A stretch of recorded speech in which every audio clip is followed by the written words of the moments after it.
Hi, everyone, and welcome to the Brain Fitness One podcast. And we are so excited today to have one of my favorite humans on the planet, Miss Ashley Grimmel. Ashley, how are you doing? I'm great. How are you doing? Fantastic. It's a snowy day here in Colorado, 6 to 8 inches. So excited to have you on the podcast. You've been an integral part of my life here in Colorado for the last number of years and truly an inspiration and friend. Would like to hear a little bit about your story and some of the work we're doing with Brain One and all the things. But wanted to first ask a question. One of the problems that Brain One answers is, what is your daily routine? Or you meet a sports athlete or an influencer, what do they do every day? So I'm just curious if you could give us an overview of your health protocol and your daily routine. It's a great question. And the short answer is that it ebbs and flows based on what it is that I'm trying to accomplish predominantly in my life. But I have my non-negotiables, which every morning without fail, I wake up and I go outside. I have a dog that's very old, so it looks a little different now, but I wake up, go outside. Usually it's chilly here, so I get like cold in my face, to get light in my eyes, provided that it's light out, and do some sort of like stretching, breathing. Usually I prefer the box breathing. Other times, if I have a big meeting, like straight out the gate, I'll do a little cyclic hyperventilation and then hop right into my day. I also do have a supplement stack that I start with pretty much every day, a lot of minerals in my diet just because I do expend a lot of energy. And then from there, it just varies. Like right now, I'm training for a pretty long endurance backcountry race. So I have a lot of sports type things that I layer in there, be it stretching. Sometimes there's foam rolling or muscle flossing involved, depending on what I did that day or the day before. Like, I feel like every part of my day is a protocol in a Awesome. way, Yeah. actually. Yeah. But that's just my morning straight out the gate one. And I can elaborate on that, but we would Yeah, be I'm talking I'm definitely hours. curious about the minerals that you're using. And are you training for the Grand Traverse? That is the race I'm training for. Yeah, sure am. Okay. 40 some miles from Crested Butte to Aspen. Yeah, that is a beast in itself. Do you want to mention what you did last weekend? Oh yeah, last weekend I did a race called the Power of Four, which is kind of like our hometown ski mountaineering race where you start on one mountain and you skin up and ski down all four mountains in a day, and they all connect kind of like through the backcountry. And so I did that a couple weeks ago, which was awesome and fun, and we did great, actually. We Yeah, did really well. Yeah. awesome. So, relative to your nutritional stack every morning, what are some of the highlights there? Every day I start with magnesium, calcium, and potassium. Like that's pretty much immediate. I also have collagen included, creatine included. And then if I'm training, I do on an empty stomach this thing called amino complex, which is an amino acid complex that really does well at being absorbed on an empty stomach. And so I kind of like straight out the gate have those things going. And then later in the day, once I have my first meal, which usually isn't too far after, I'm not an intermittent faster just because I burn a ton of calories. I usually have somewhere around 30 to 50 grams of protein to start the day. And then after that, I have some adaptogens that I take, usually involving, I really love rhodiola, I love ashwagandha and schisandra. So I have a little, some tinctures that I take of those, and that kind of like starts my day. Now, if I have a lot of like intense things on my brain, I might do like more of a brain performance formula. I really like Memoractive from Thoryn Mm, and Nanofuel from Quicksilver Scientific. So it just kind of depends on what I'm asking my brain to do that day. I do have my brain likes to be a little ADHD and a lot dyslexic. So I find that those things really help, especially if I'm have a lot on my plate, I'm training hard and my sleep isn't like perfect. Those things really help it to just turn right on. So sure. yeah. Is there any measured mechanism for, those types of, whether it's a nootropic or, anything to help with brain or mental stimulation? Is there any way you actually measure that? So actually, it's funny, it's funny you say that. At this point, I don't still measure it, but there was a point several years ago actually where I was like really, this is actually when I was in a really stressful job. I was working in oncology and like just my brain was not functioning the way that I needed it to function to do what I was doing every day. So I took a period of time where I took those supplements every day for 2 weeks. And I actually had like little tasks that I would make myself do. Sometimes it would be trying to read for a period of time. Other times it would be trying to like accomplish tasks, and I would just see how efficient I was. Obviously, like it was hard because, it's not absolutely like, super scientifically sound, but I just noticed that those were the ones where I felt like my brain really just went right in. And also just my alertness and like word recall, ability to remember names, which isn't a strong suit of mine. And those are things that I like just took time to notice. I took made a little chart, and now those are just my go-tos. And they tend to be actually for a lot of my peers as well. So it's kind of cool because I did that work on myself and then found out that a bunch of people really like those supplements the best as well. So Awesome. yeah. Yep. I've been following your supplement protocol for quite a while now, actually. Cool. Very interesting. Yeah.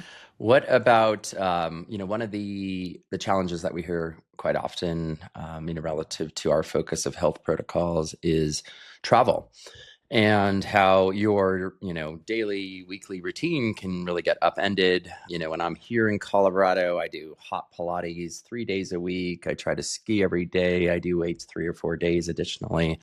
But when I'm on the road, it's quite challenging. And so then I fall Right. back on things like, just crunches and, push-ups and so forth. But just curious, like, how do you handle travel? And, do you have a variation of your, travel protocol that you follow?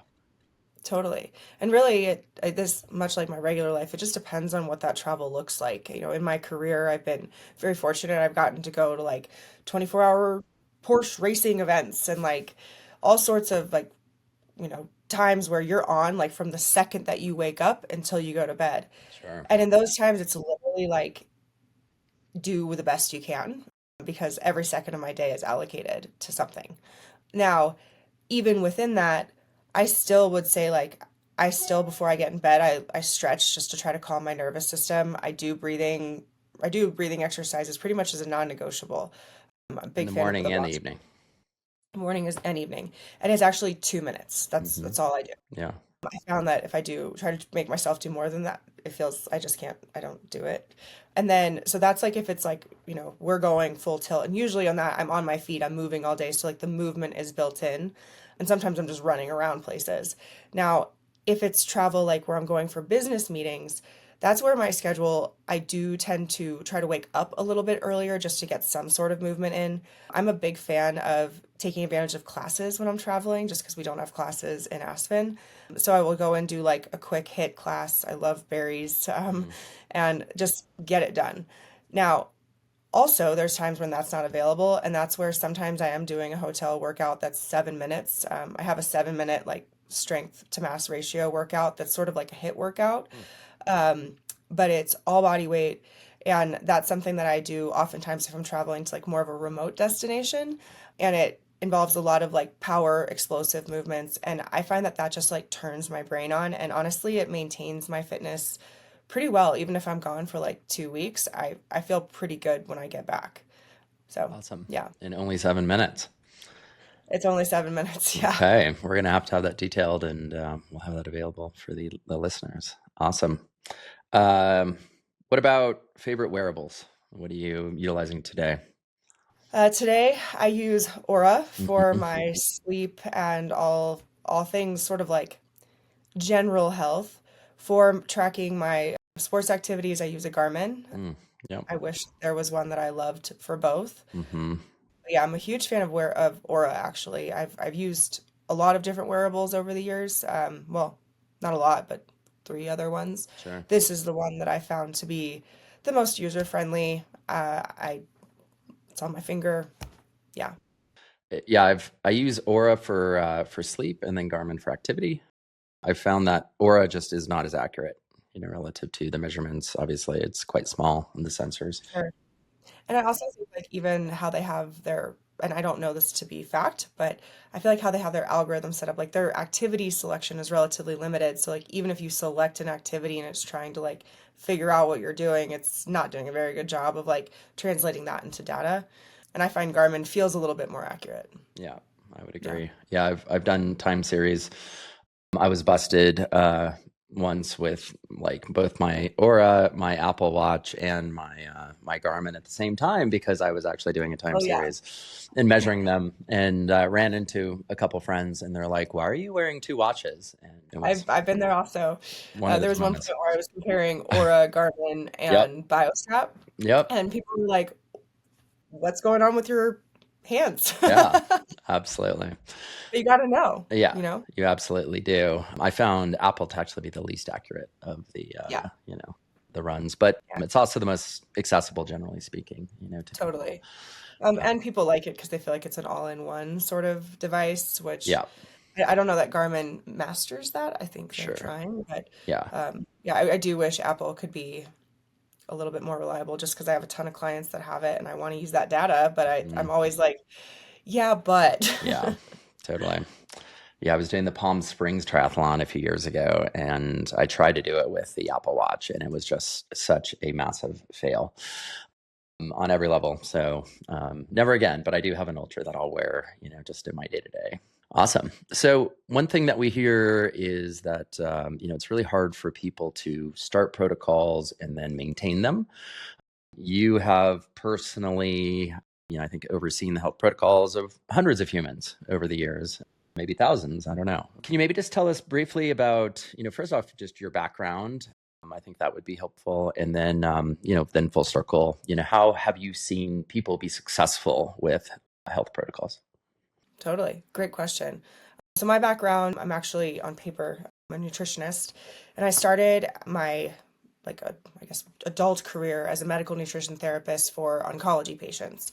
So I worked actually in cancer centers and spent most of my time actually at an integrative cancer center where we had access to you name it. Like we had conventional treatments, we had integrative treatments, we had super alternative treatments, and what was amazing about that and what it taught me is that there's so much on the table that you can do if you're given a diagnosis like cancer, right? Where you're actually trying to impact how your cells are functioning, which essentially, cancer is a metabolic disease. I know that to be a fact. So like we're really teaching people through their lifestyle, their habits, and also sometimes using chemotherapy and all these other things that you have to offset. There's like 20,000 things that you have to do in a day. So, from a protocol standpoint, these humans who are dedicated to, overcoming or working through cancer, they have 1,000 things that they need to do in a day to like really optimize. So from that, I then stepped away eventually from cancer and working in that field just because it was honestly like I couldn't offset the emotional stress of it, no matter how many protocols I tried. And I'm really intimately connected with cancer personally. Like most of my family has had cancer. So I made the decision to step away and then move into this realm of moving people forward with their lives and helping people to optimize and achieve. And that same protocol concept where there's so many different things that you can do in a day has been a recurring theme, which I knew, but I don't think I really understood. And so now when I work with people, I one of the first things I tell them, I'm like, look, I can give you 1,000 things that you can take, do, work on to make yourself optimal. Like there's people like Brian Johnson who are taking 1,000 supplements a day, and the cool thing is it all might work and it all might not. So what I found to work really well and what I explain to my clients is that there's a lot of things that you can do, but the thing that really works is if you can find little things to gradually like integrate into part of who you are.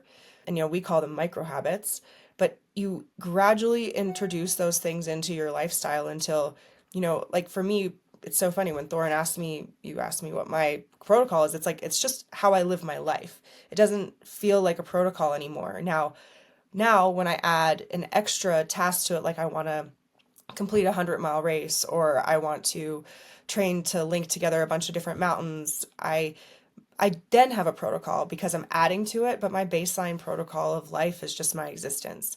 And that's where adding in small changes over time that you can stack and you can compound and you can actually feel the benefit from pretty quickly allows for people to make lasting change that doesn't feel cumbersome. And that's the whole trick to it. Hmm.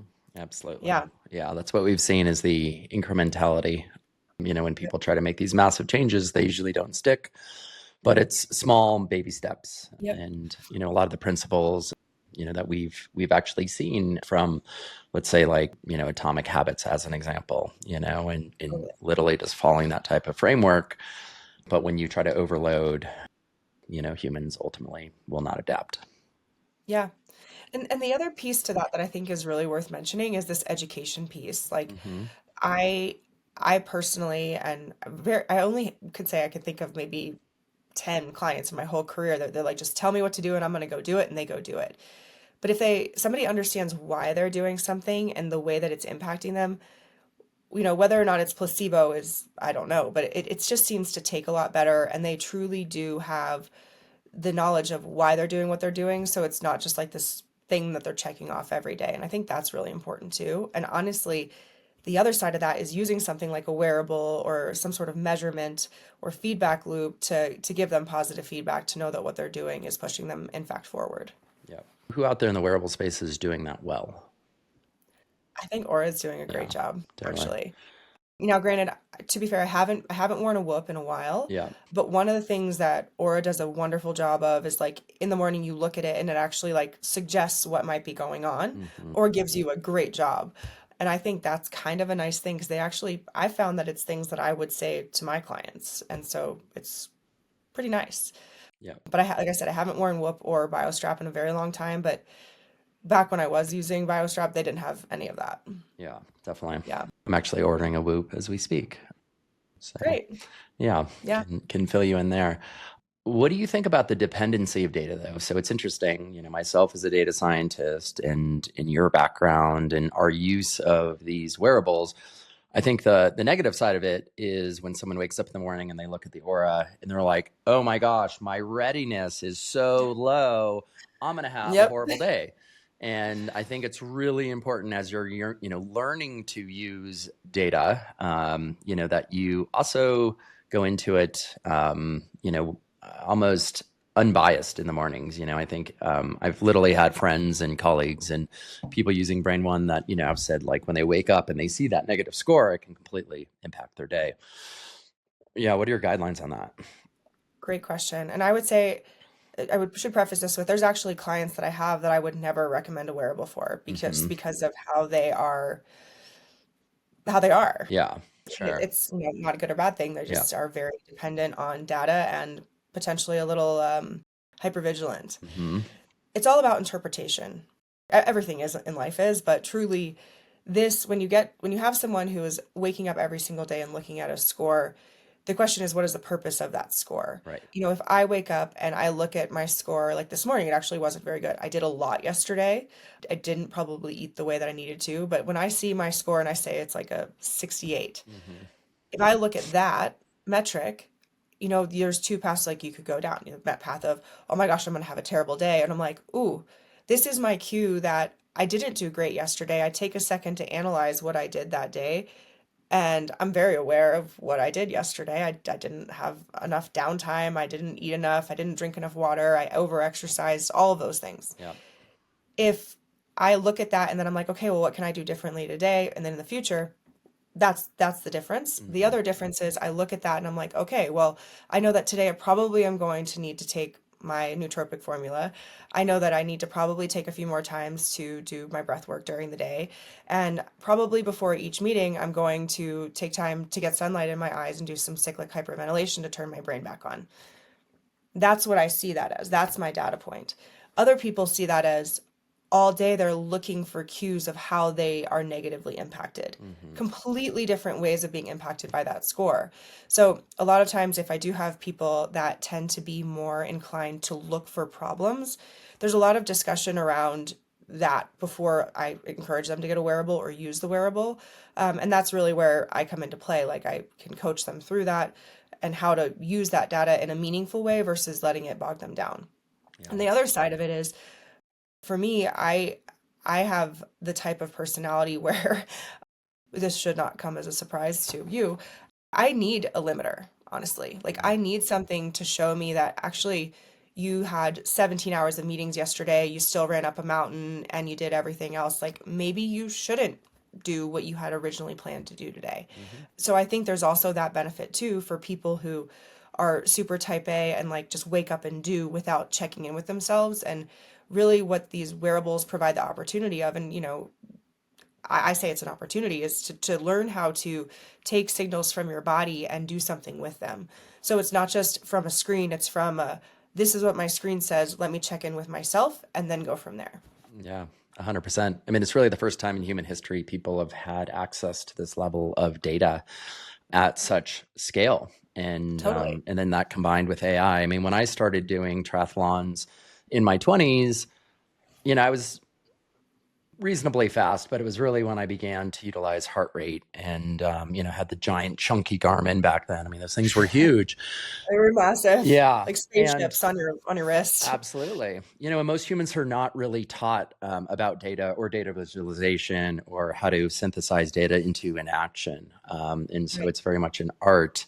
And I think there's a guidance there, but the accessibility is quite awesome Yeah, as long as it doesn't become obsessive. totally. And even just understanding the limitations of these, like you're getting a measurement of all these metrics based on algorithms from your finger or your Yeah, wrist. sure. So like I think it's also understanding that, you might be a little off sometimes, but generally Yeah, speaking, it's good to have this point of reference. agreed. Yeah, and that's my general framing is I think they're great directional tools, but they're not necessarily be all end all. Awesome. That's all super helpful. What about favorite neurotransmitters? I would say I really like dopamine, Hmm. actually. Shocking. It's yeah, it's actually part of my logo. Hmm. People don't know that because they don't know what a dopamine molecule looks like. Yeah. But I like dopamine just because it's one, it creates energy eventually. And the other thing is that it's that drive. I love helping people and I love finding my own drive to like be better, feel greater, connect more. And like, it's just like that little tickle of something that happens before something great. And I love that. Awesome. Yeah. Okay. What's your favorite neurotransmitter, Thorin? I'm a fan of acetylcholine, Oh, yeah, you know. that's shocking. Yeah. Uh-huh. Yep. They're And rather, well, our neurotransmitters are rather intimately connected. They're good they friends. they certainly are. Yes, absolutely. Awesome. Any other, so you got Grandiverse coming up. Any Yep. other big events in the pipeline? Anything else you're thinking about training for? Not sanctioned events, but this summer I definitely want to get up on top of a lot of mountains, and I'm hoping to go down to South America at some point this summer and get on top of some big mountains down there. Cool. But yeah, I don't have a lot of summer sanctioned events just because I've been really enjoying just like taking time, and I've been liking to connect peaks and see if they go connect. And so Okay. I've been hoping to Yeah. do more of that this summer. Sounds like fun. Okay. Yeah. Well, Ashley Grimmel, we appreciate you. Any parting words for the audience? Oh man. Just say like just stick with habits, man, and you can change your life. Like truly. I Yeah. was just thinking about like all the different people that I've worked with and like the thing that makes the biggest difference is just like committing to doing things and like you do it until you can't not do it. Commitment. Okay. Commitment. We appreciate Yeah. that. Well, thank you so much for the time. Appreciate you Thank as a you. human and an athlete and all the things. So I look forward to having you on the podcast again in the near future. Thank you. Thank you so Have a much. great rest of your day. All Thank you. right. Talk soon. Bye.